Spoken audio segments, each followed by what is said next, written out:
الحمد للہ رب العالمین، الصلاۃ والسلام علیکہ سید المرسلین، اما بعد، فاعوذ باللہ من الشیطان الرجیم، بسم اللہ الرحمن الرحیم، اللہم صلی علی حبیبنا محمد وآلہ وصحبہ وسلم تسلیما کثیرا کثیرا۔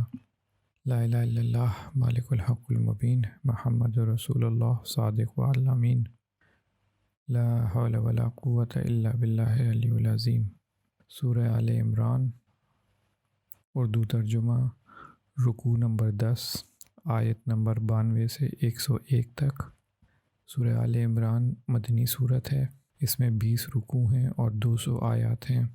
آل عمران نام رکھنے کا وجہ جو ہے وہ یہ ہے کہ اس کے آیت نمبر 33 سے 54 تک 5ویں رکوع میں حضرت مریم رضی اللہ تعالی عنہ کے والد عمران کی آل کی سیرت اور ان کے فضائل کا ذکر ہے۔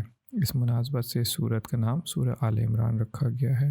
ویسے تو اس سورہ کے بہت سے فضائل ہیں، اس میں سے ایک فضیلت ہم آپ کے ساتھ شیئر کرتے ہیں۔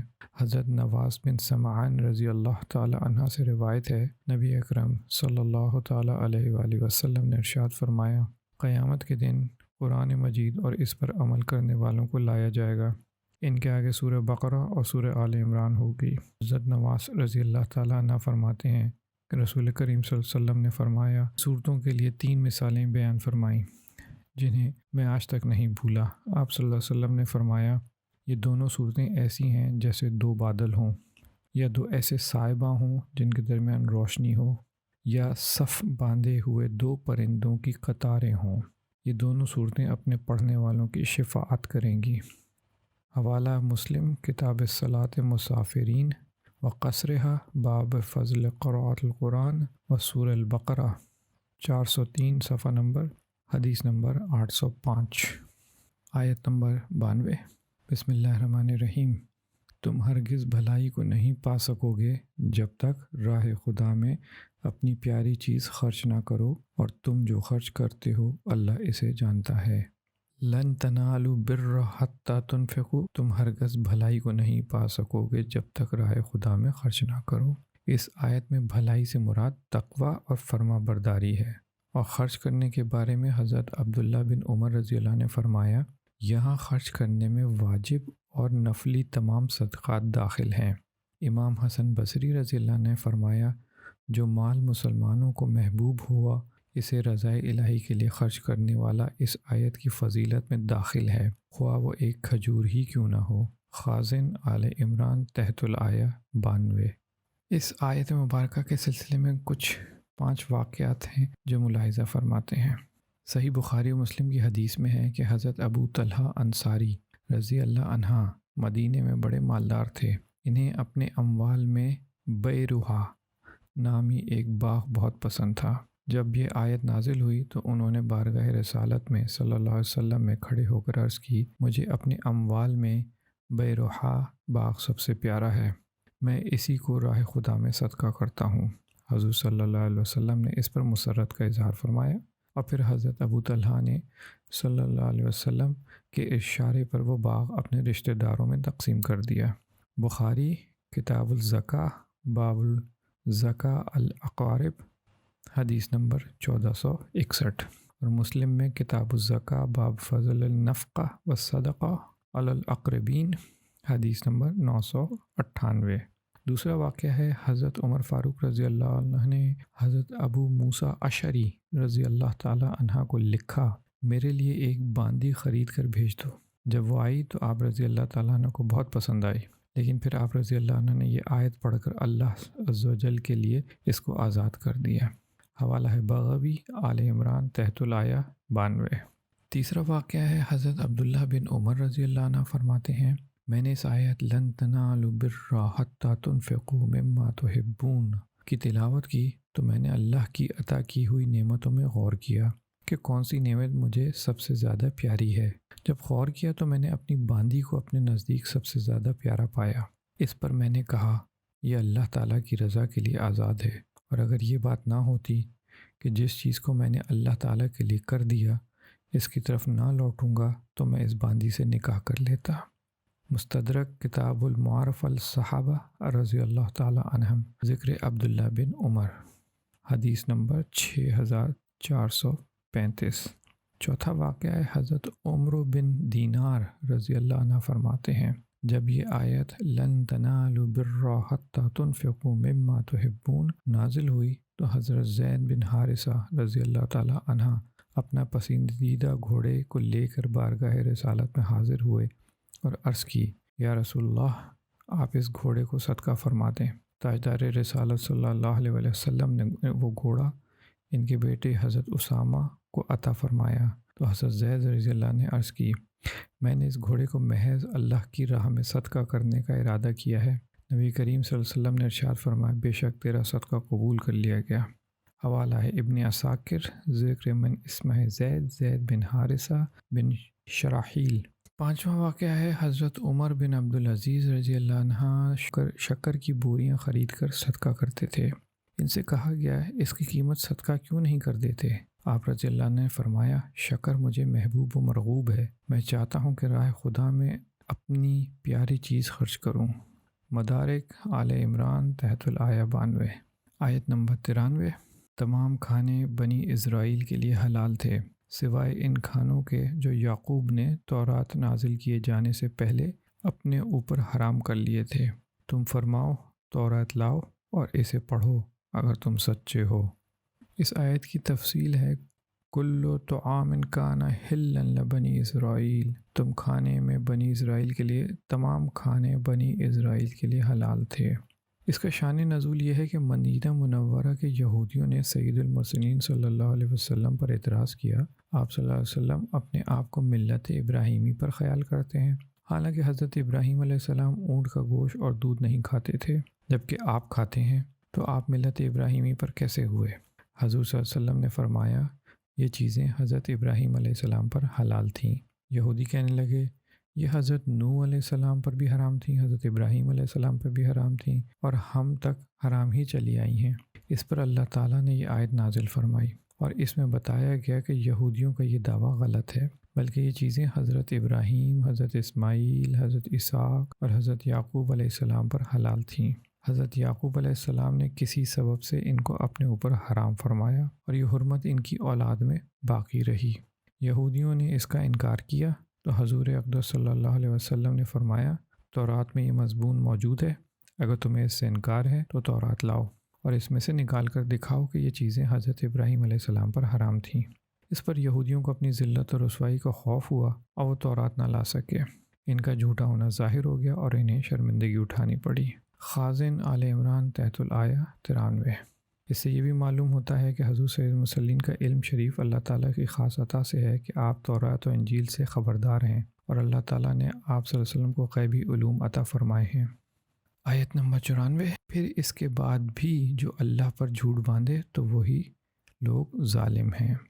یہ آیت بھی پچھلی آیت سے لنک ہے، یعنی کہ اس کی وضاحت ہو گئی ہے کہ بنی اسرائیل پر جو کھانے کی چیزیں حرام تھیں یہ حضرت ابراہیم علیہ السلام سے نہیں بلکہ بعد میں حضرت یعقوب علیہ السلام کے حرام کرنے سے ہوئے ہیں۔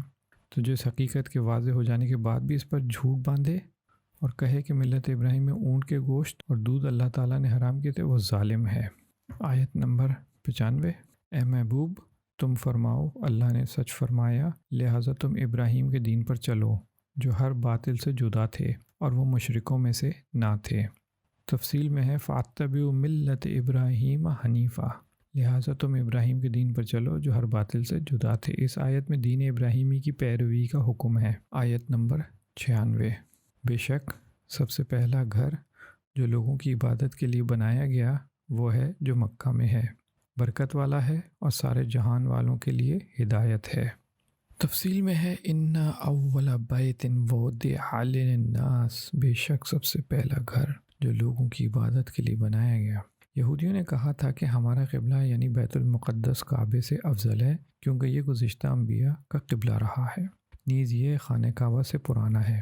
ان کے رد میں یہ آیت کریمہ اتری، خازن آل عمران تحت الآیہ 96، اور بتایا گیا کہ روئے زمین پر عبادت کے لیے سب سے پہلے جو گھر تیار ہوا وہ خانہ کعبہ ہے۔ حدیث شریف میں ہے کہ کعبہ معظمہ بیت المقدس سے 40 سال قبل بنایا گیا تھا۔ بخاری شریف کتاب الاحادیث الانبیاء حدیث نمبر 3367۔ اور فرشتوں کا قبلہ بیت المعمور ہے جو آسمان میں ہے اور خانہ کعبہ کے بالکل اوپر ہے۔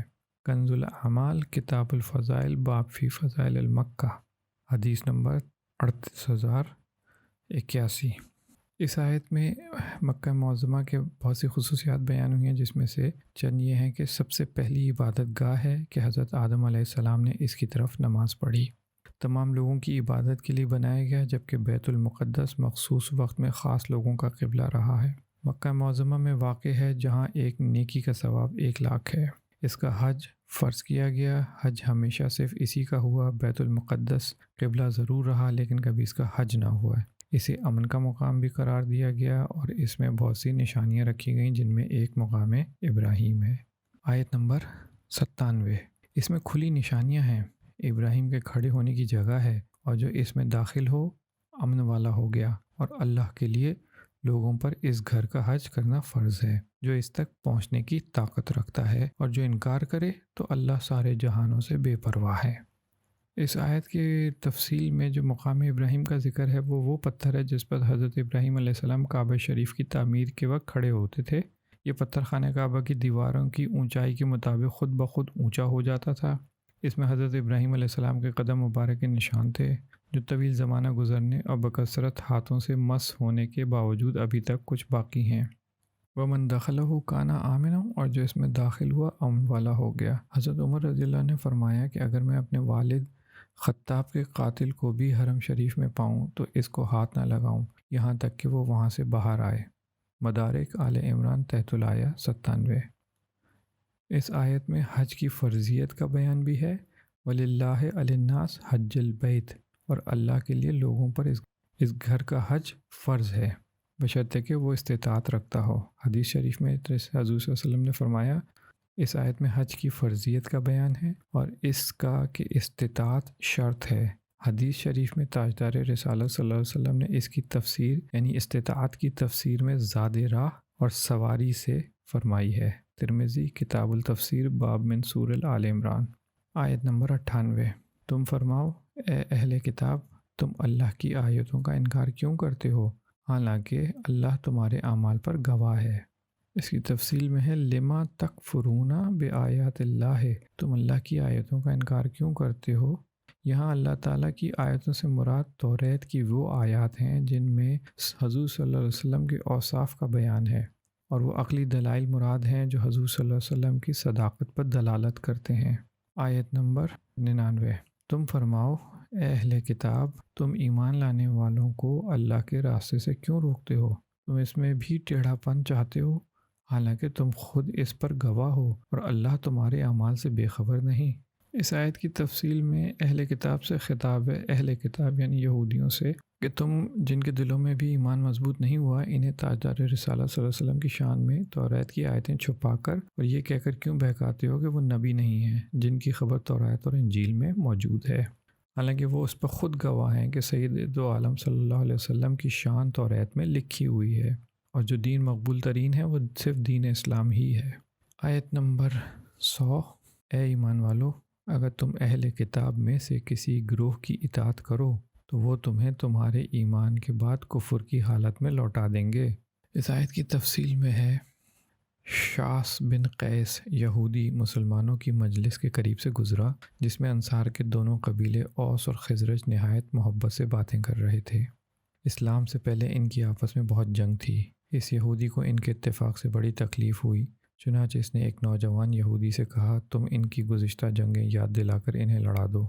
اس نے ایسا ہی کیا اور کچھ قصیدے پڑھے جن میں ان کی گزشتہ جنگوں کا ذکر تھا۔ ان قصائد کو سن کر انصاری کو اپنی گزشتہ جنگیں یاد آ گئیں اور وہ آپس میں لڑ پڑے۔ قریب تھا کہ خون ریزی ہو جائے۔ مدینہ کے تاجدار صلی اللہ علیہ وسلم فوراً موقع پر تشریف لائے اور فرمایا کہ کیا جاہلیت کی حرکتیں کرتے ہو حالانکہ میں تمہارے درمیان موجود ہوں۔ یہ سن کر انہوں نے ہتھیار پھینک دیے اور روتے ہوئے ایک دوسرے کے گلے لگ گئے۔ اس پر یہ آیت کریمہ اتری۔ حوالہ ہے در منصور آل عمران تحت الآیہ نمبر 100۔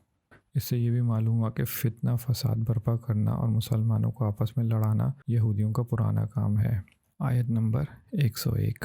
اور ایمان والو، اب تم کیوں کفر کرو گے حالانکہ تمہارے سامنے اللہ کی آیتیں پڑھی جاتی ہیں اور تم میں سے اس کا رسول تشریف فرما ہے، اور جس نے اللہ کا سہارا مضبوطی سے تھام لیا تو اسے یقیناً سیدھا راستہ دکھا دیا گیا۔ ومن یعتصم باللہ فقد ہدی الی صراط مستقیم۔ یہاں ابتدائے صحابہ کرام رضی اللہ عنہ سے خطاب ہے کہ اے جماعت صحابہ، تم کافروں کی طرح آپس میں کیسے لڑ سکتے ہو جبکہ تم حضور صلی اللہ علیہ وسلم کے صحبت یافتہ ہو اور ان کی زبان مبارک سے قرآن مجید سنتے ہو۔ اس آیت میں عام مسلمانوں کو بھی اس اعتبار سے نصیحت ہے کہ ہمارے درمیان قرآن موجود ہے اور حضور صلی اللہ علیہ وسلم کی تعلیمات بھی موجود ہیں، پھر آپس میں نفسانی لڑائی کس طرح ہو سکتی ہے؟ وَمَا یعتصم باللہ، اور جس نے اللہ کا سہارا مضبوطی سے تھام لیا، یعنی اس کے رسول صلی اللہ علیہ وسلم اور اس کے دین کو مضبوطی سے تھام لیا تو زندگی کے جملہ امور میں اس کی طرف رجوع کیا تو اللہ کے کرم سے وہ ضرور ہدایت پا جائے گا۔ یہاں رکوع نمبر 10 مکمل ہوتا ہے۔ جزاکم اللہ خیر۔